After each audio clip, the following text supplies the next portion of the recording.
Testar receita, tanto aqui no YouTube como no Instagram, faço isso todo mês. Mas essa receita que eu encontrei na internet, encontrei no Facebook, é uma receita que eu vi que era um pouco mais longa para se fazer nas lives no Instagram. Então, resolvi fazer aqui e mostrar passo a passo se vale a pena fazer ela ou não. Seja bem-vindo ao canal Nerd Cozinhando e para você que está chegando pela primeira vez, eu sempre tenho o costume de mostrar receitas ou criar receitas ou pegar receitas na internet e facilitar a forma como você pode fazer na sua casa. Então, se você for um principiante de cozinha ou alguém que tenha dificuldades em ter alguns dos equipamentos mais modernos que a gente vê em outros canais, neste canal aqui você vai fazer no modo mais fácil. Essa receita eu encontrei no Facebook, é essa daqui que você está vendo o título. Pela quantidade de likes que se tem, com a quantidade de comentários, achei uma receita interessante de conseguir dar uma olhada para ver se funciona. Mas, será que é mesmo do jeito como ela diz aqui? Pão francês caseiro igual o de padaria. Super fácil de fazer.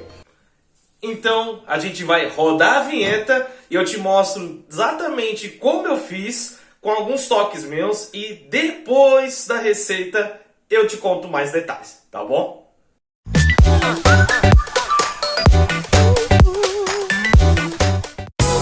Todos os ingredientes dessa receita estão na descrição do vídeo. Começamos a fazer a nossa receita por criar a esponja, juntando todas as colheres de farinha junto com 10 gramas de fermento ou um sachê de fermento seco, metade da água morna, misturamos bem e vamos reservá-la. E ao mesmo tempo podemos já preparar a ativação do nosso fermento, colocando o restante deste fermento seco junto com o açúcar, o restante da água morna, misturarmos bem e vamos deixar descansando os dois entre 15 a 20 minutos. 20 minutos depois. Depois do descanso, vamos então colocar o sal dentro da esponja e vamos misturar muito bem. Agora você vai colocar então o fermento ativado e peneirar todas as xícaras de farinha de trigo. Misture bem com uma colher e quando ficar difícil, utilize a colher de pau para conseguir continuar a misturar esses líquidos com a farinha. Depois nós vamos acrescentar aos poucos água gelada para que toda esta farinha fique umidificada. Se possível, coloque gelo nessa água porque um dos segredos dessa massa é água bem gelada. Estando toda ela umidificada deste jeito, nós vamos então polvilhar a farinha de trigo na bancada e vamos sová-la, acrescentando sempre aos poucos mais um pouco de farinha para que a massa fique parcialmente lisa, começando a desgrudar da nossa mão. Começando a desgrudar da sua mão, ficando dessa forma a massa, você vai então arremessá-la ou abrir e fechar por pelo menos 15 minutos. 15 minutos depois. Sua massa ficou lisa? Então agora neste momento você vai fazer o quê? Uma das colheres de margarina, passar na bancada, a espalhar bem e vai colocar a massa por cima e com as pontas dos dedos você vai conseguir abri-la, colocar as demais colheres de margarina e espalhar bem na massa e vai fazer uma sova para que então haja a incorporação dessa margarina na massa. Depois de incorporado, jogue um pouquinho de farinha na tigela e deixe a sua massa descansar por 30 minutos. 30 minutos depois. Novamente vamos esfarinhar a nossa bancada e abrir a nossa massa com as mãos para que então possamos picá-la em diversas partes para então modelar os nossos pães. Eu fiz pães com um peso de 65 gramas cada, foi uma média. Porém, se você não tiver balança, você então pode picar os pães com o tamanho de 4 dedos fechados. E se você bolear e ficar dentro da sua mão, vai ficar quase um peso médio de todas as suas medidas. Vai variar entre 25 a 30 pãezinhos essa receita.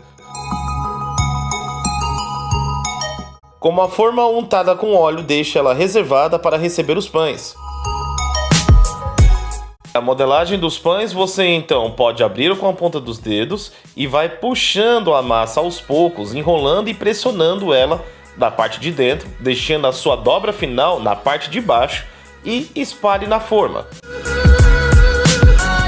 Pele todos os pães e cubra eles novamente para descansar por mais 30 minutos. 30 minutos depois.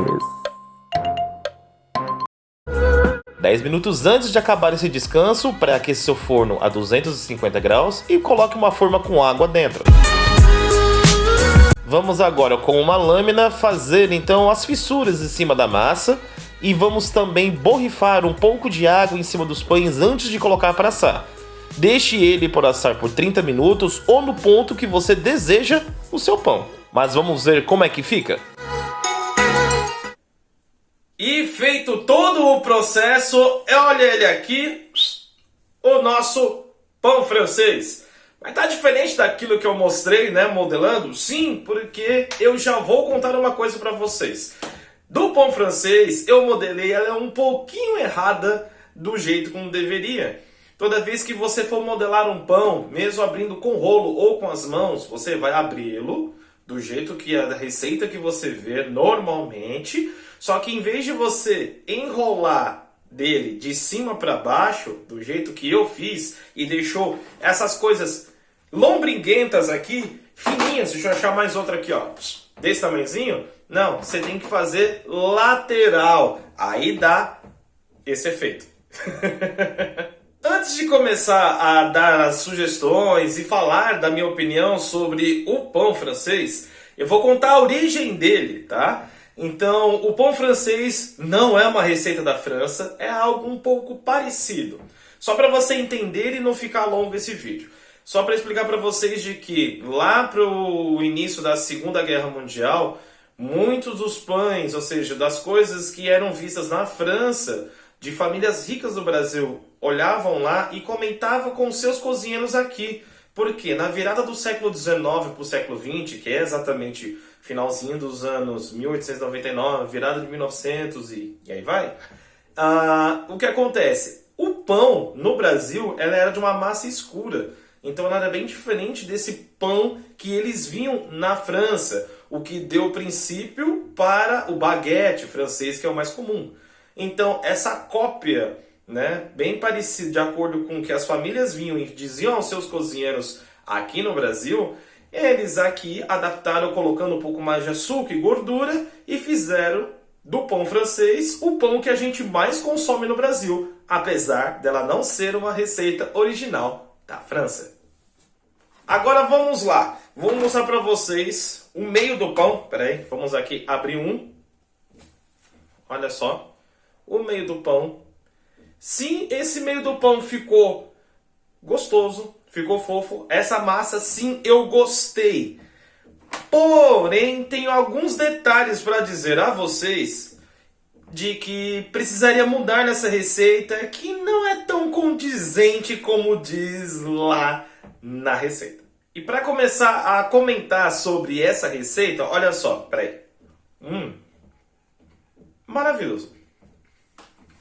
Apesar de saboroso, um detalhe da receita que ficou faltando é, por exemplo, no processo da esponja. Aquele processo inicial de você criar aquela pasta com a farinha.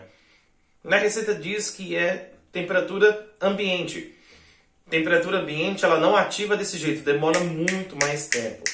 E aí, para que você que não vem aqui sempre, é a primeira vez no canal, eu sempre explico para as pessoas que quando você for fazer pão, você precisa então de uns 50% a mais de tempo de descanso em todos os descansos que você fizer em receita de pães, quando o clima estiver abaixo de 25 graus e estiver acima de 30 graus, que é um tempo quente, normalmente você deve fazer o quê?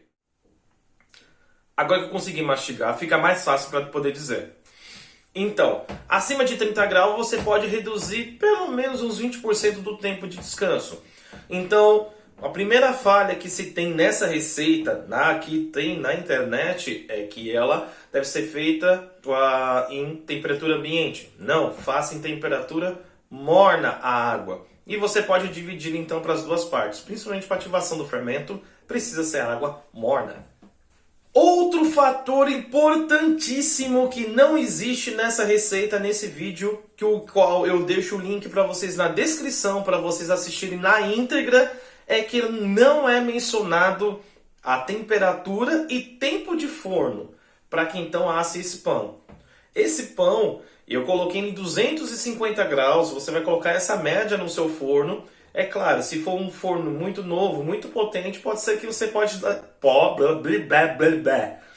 você possa deixar a 230 graus, mas aí fica a sua escolha. 250 graus, para esse ponto de massa que ela é muito maleável, ela é bem líquida, então é legal uma temperatura um pouco mais alta para que haja realmente um cozimento num tempo hábil.